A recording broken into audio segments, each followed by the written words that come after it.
About 5 years ago, I lived downtown in a major city in the US.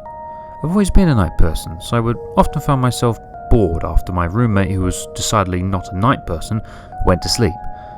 To pass the time, I used to go for long walks and spend the time thinking. I spent 4 years like that, walking alone at night, and never once had a reason to feel afraid. I always used to joke with my roommate that even the drug dealers in the city were polite, but all of that changed in a few minutes of one evening. It was a Wednesday, somewhere between 1 and 2 in the morning, and I was walking near a police-patrolled park, quite a ways from my apartment.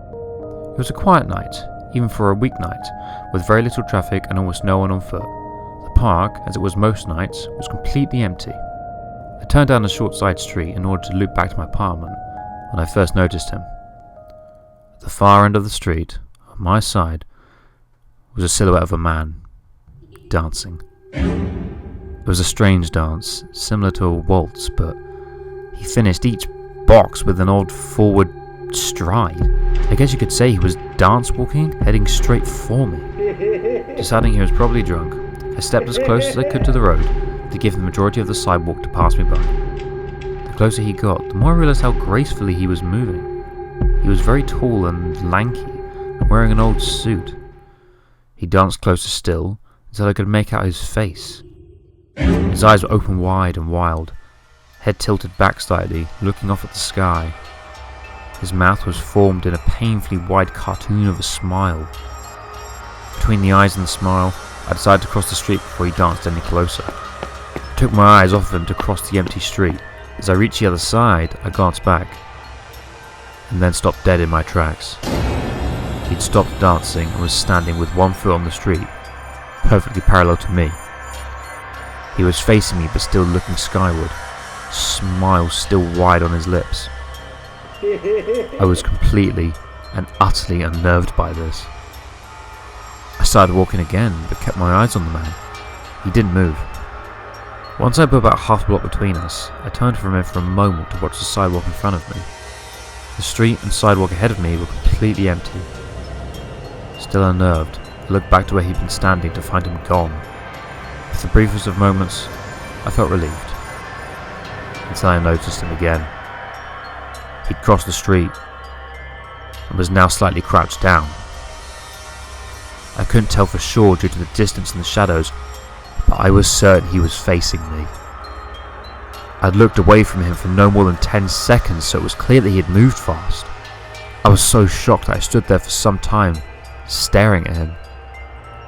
And then he started moving towards me again. He took giant, exaggerated, tiptoed steps, as if he were a cartoon character sneaking up on someone. Except he was moving very, very quickly. I'd like to say at this point I ran away or pulled out my pepper spray or my cell phone or anything at all. But I didn't. I just stood there, completely frozen, as the smiling man crept towards me. And then he stopped again, about a car length away from me, still smiling a smile, still looking to the sky. When I finally found my voice, I blurted out the first thing that came to mind. What I meant to ask was, "What do you want?" in an angry, commanding tone. What came out instead was a whimper. What? Regardless of whether or not humans can smell fear, they can certainly hear it. I heard it in my own voice, and that only made me more afraid. But he didn't react to it at all. He just stood there, smiling. And then, after what felt like forever, he turned around, very slowly, and started dance walking away. Just like that. Not wanting to turn my back to him again, I just watched him go until he was far enough away to be almost out of sight. And then I realized something. He wasn't moving away anymore, nor was he dancing. I watched in horror as the distant shape of him grew larger and larger. He was coming back my way. He was coming back my way. And this time he was running. I ran too. Until I was off the side road and back onto a better lit road with sparse traffic. Looking behind me then, he was nowhere to be found. The rest of the way home, I kept glancing over my shoulder, always expecting to see his stupid smile, but he was never there.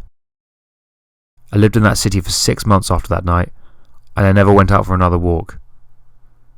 There was something about his face that always haunted me. He didn't look drunk, he didn't look high. He looked completely and utterly insane. And that's a very, very scary thing to see.